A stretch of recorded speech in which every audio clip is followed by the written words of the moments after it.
Welcome back to the Gray Wren Nest. In a previous video, I showed you how I quilted this beautiful piece here. This is called Knitted Blooms. I'll attach that video to the end of this one, but for this video, I'm going to show you how we finish this beautiful quilt top with our binding, and I promise it's binding for beginners. The first step is to make sure you have a sharp rotary blade. So I made sure I switched mine out so that I'd only have to do one pass. See how easy that is? I'll be honest with you, sometimes I get stubborn and I try to take it to the very end and say, oh, I can get one more cut out of it, but it is just after time of repeating the same cut, it gets rather tedious and tiring, so it's just easier to change the blade and get a nice, crisp, sharp line.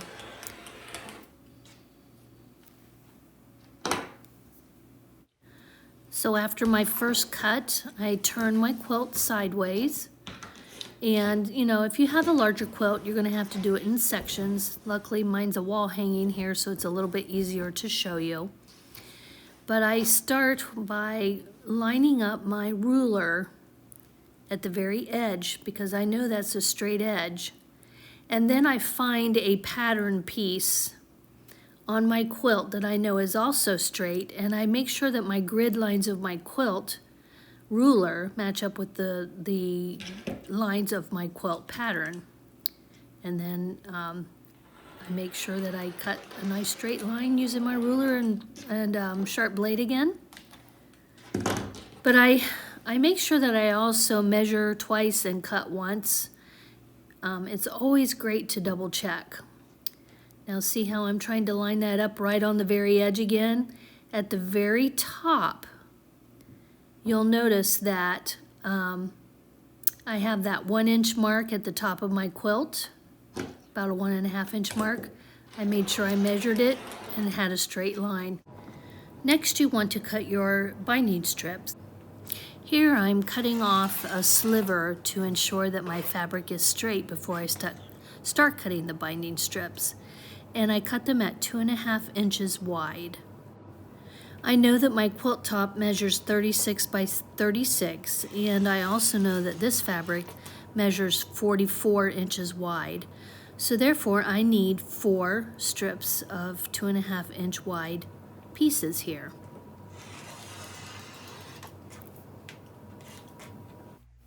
Now it's time to sew them together. Put right sides together, making a 90-degree angle like this. Next, we want to sew a diagonal line starting at the top, right there where I'm putting my presser foot. And notice down at the bottom, I'm putting the crook of that fabric where that washi tape line is. See the red washi tape line? And I'm just going to sew a straight line down to the next crook. Repeat the process until all of your strips are sewn together. After your strips are sewn together, it is time to cut the excess fabric off of your seamed area there. So I cut a flat line and then I cut diagonal. And the reason I go flat and then diagonal is so that I don't have any like dog ear pieces sticking out when I fold the fabric straight. So there that's what I mean by no dog ears. It's completely straight. Now take your binding over to your ironing area and open up those seams and iron them flat. Make sure you do this on all of the seams. And then as you go along your strip, you know where your fabric's usually folded, you want to make sure you iron those fold seams out as well. And I just go down the entire strip doing this repeated process until I get to the end. Next, you fold your binding strip in half, putting wrong sides together, meaning that your right sides are facing out, and you just take your time and iron down the strip. I do a little at a time, shift it down my board. It's important to make sure those edges are nice and neat and even. And I like to use steam here. I notice how dirty my iron is right there. A little embarrassing, but it is what it is. That shows you how much I use it. But it's time for a cleaning.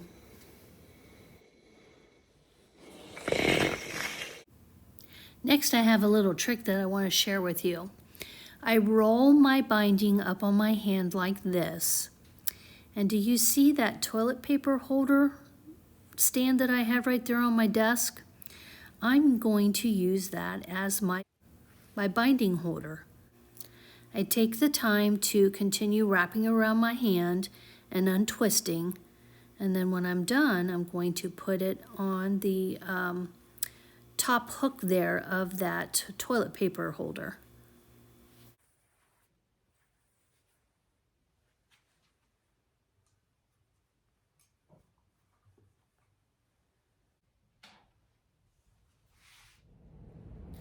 Take your binding and open it up, and then fold in a triangle like shown.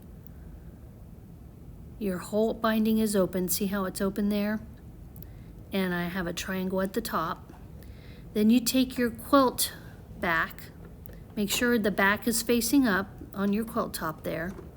Move about 10 inches down from the top, and then place the open binding with the triangle that you formed right at your presser foot there, lining up your edges of your binding with the edge of your quilt.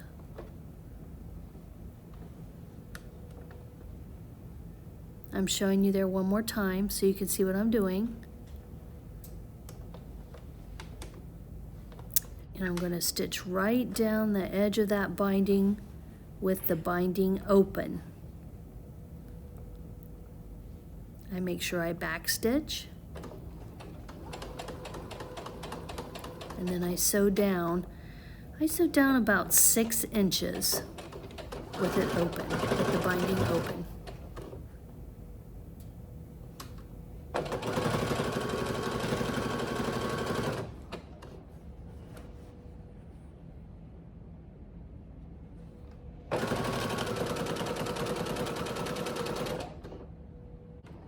And I backstitch. And then here I'm showing you what it looks like. See how that binding is still open? And it's a 1/4 of an inch sewn line there, away from the edge. Next, I fold my binding over. And see that little pocket that it forms there? See where my finger is? Right there is where I ended the back stitch from when it was open, and that's where I'm going to begin sewing. Now, where the binding is folded there, and you stop stitching before, that's where you want to start stitching now that your binding is folded over. Make sure that you backstitch. Then you sew down the entire side of your quilt, keeping that same 1/4 inch distance from the edge like we did before.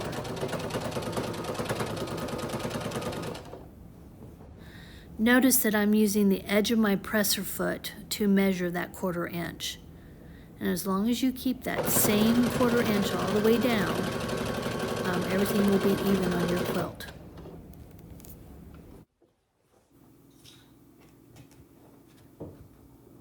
Here I'm showing you what that 1/4 inch looks like, all the way down.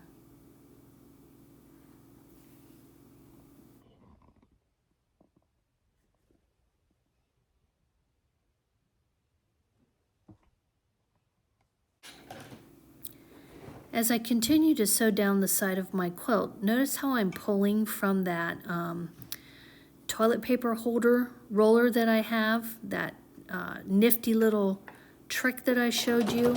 It makes putting this binding on so easy because it's not getting in my way and it's not tangling up and just being a mess. Because if you tried to bind before with a long strips and you throw them over your shoulder to try to keep it in a straight line, It works if you throw it over your shoulder, but for me it just wasn't convenient.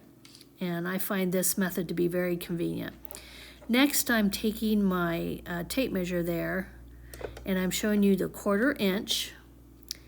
And I put it at the edge of my quilt, and I use a pen to mark my 1/4 inch.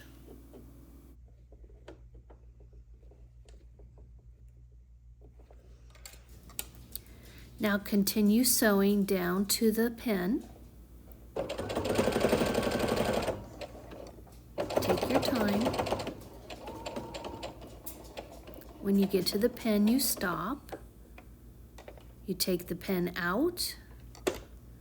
You lift up your presser foot. You rotate the fabric till you see the corner of the quilt, and then you sew off the edge.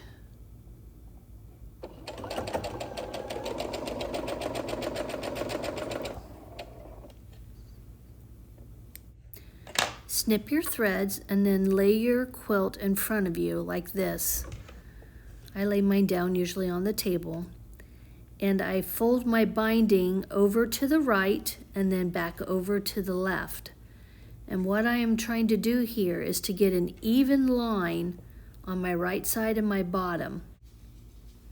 Then I put a pin in it to hold it in place.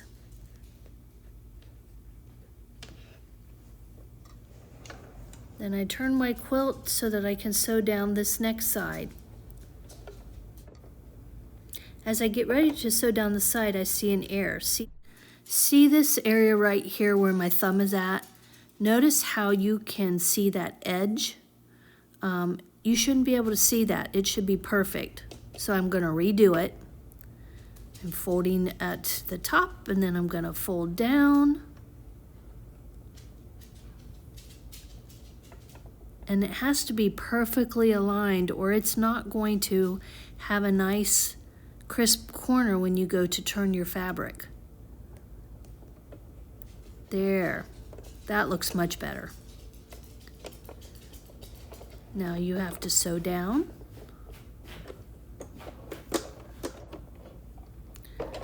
I always like to make sure I backstitch here, because there's going to put some pressure on the turn of the fabric, and it's always nice to have the stitch secured. So sew down the side and repeat the whole process until you get to the next corner.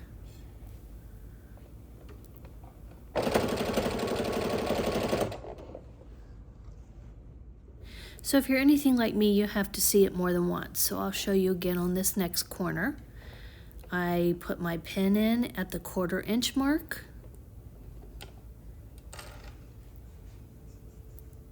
I sew down to the end.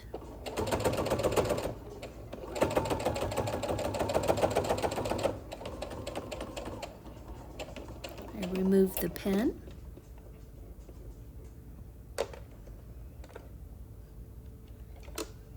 I lift my presser foot, turn my quilt to the edge, and sew off of the corner. I cut my strings there, my thread, and now I fold. I fold over to the right, then I fold back over to the left, and I put a pin in it to hold it in place.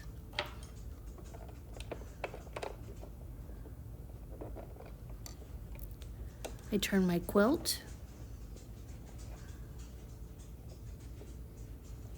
I put it back under my presser foot.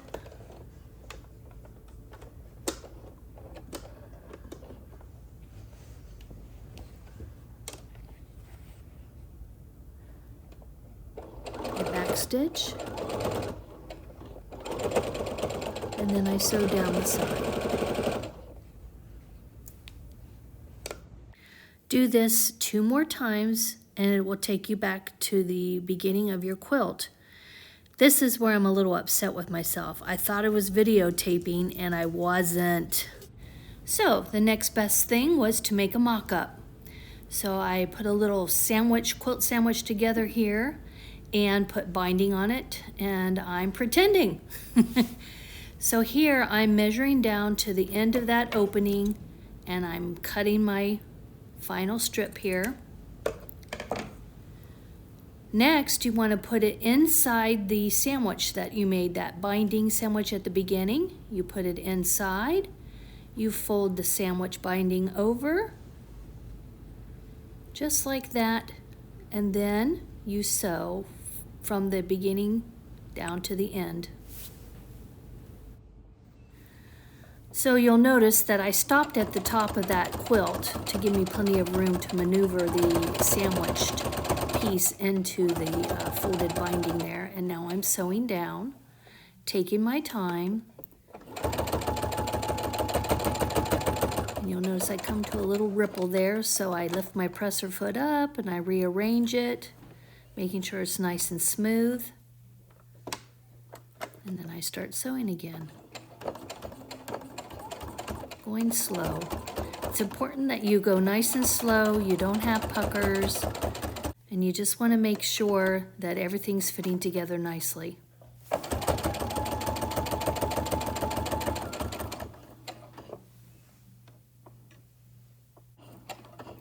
Then you backstitch, and you cut your threads. And then this is what it looks like when it's all done, and I'll show you the front of it once you fold it over. Look how nice that finished look is. Easy peasy for a beginner. Now you take your whole quilt and you go over to the ironing board, and I iron my binding flat like this all the way around my quilt. This just helps to produce a nice crisp edge.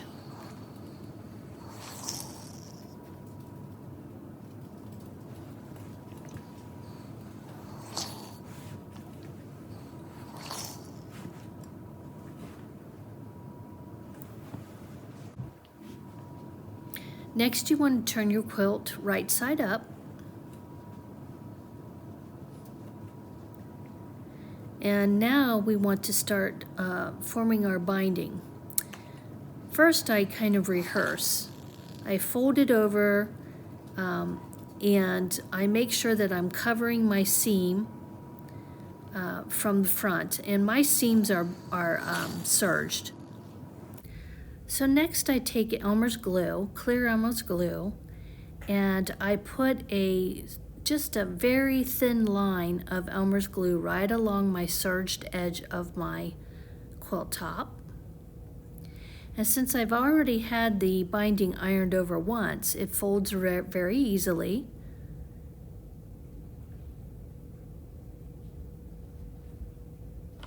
And then I iron it into place. And that secures it. No pins, no clips.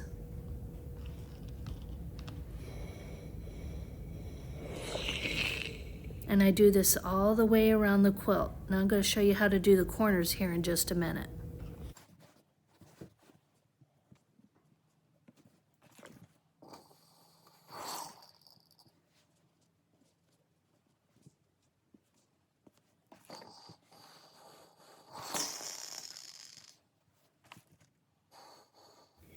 When I get to a corner, I turn the quilt so that the bottom is facing me, and I like to work from the bottom up. So here I'm just getting all the little stray strings out of the way and cutting them off as I see them. Now I'm folding up the bottom corner, and see how that corner edge is folded out and ironed. See that edge right there? I made sure I doubly, right there, that's the edge I'm talking about. I made sure I ironed that crisp and clean. Then I fold the corner in. I fold the bottom up and the corner in, and it forms a perfect miter there. And I iron it down. Now that's the rehearsal piece. It's not glued yet. Remember, I like to do a rehearsal first.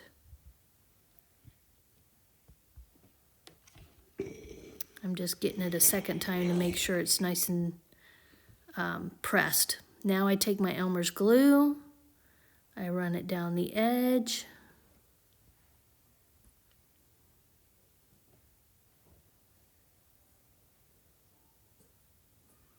and I just fold it up again, bottom first, iron,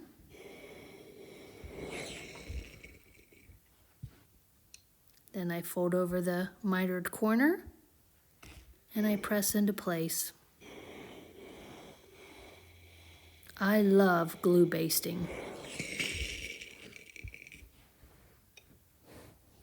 Look at that beautiful corner.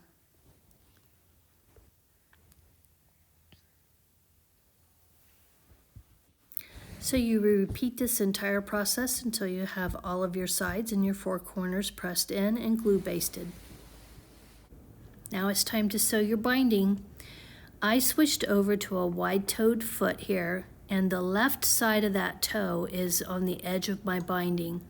Then I shifted my needle over to the edge so that it'll sew on the edge of the binding. I'm using a stitch length of a 3, and I backstitch at the beginning, and then I just slowly work my way down. It's very important to stitch nice and slow because this is what's going to show on top of your quilt. So you want to make sure that you are very careful, slow, and methodical. Here I'm showing you what the back of the quilt looks like.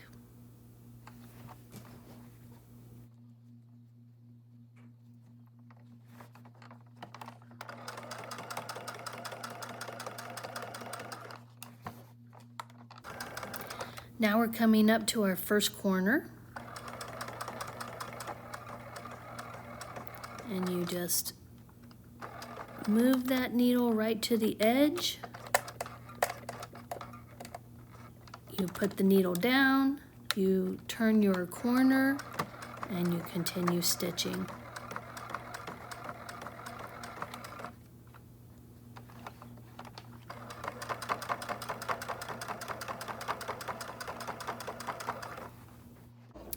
Here I'm showing you a corner. This is the front of the quilt, and this is the back.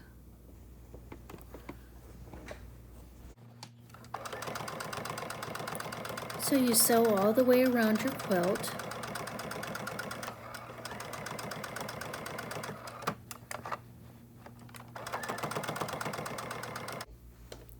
Until you get back to the beginning. And then you want to sew down. And then when you get to that first stitch, you want to make sure you get right into that first stitch and then back stitch. And you're done. And here's my finished wall hanging. It turned out lovely. I love the backing too. It's just beautiful. It's a nice complementary backing to the front. These are close-ups. So you can see how nice the binding turned out. And here it is on my wall. I needed some color in this room, and this is the perfect wall hanging. So I hope you like this. Please like and subscribe, and I'll see you in the next video.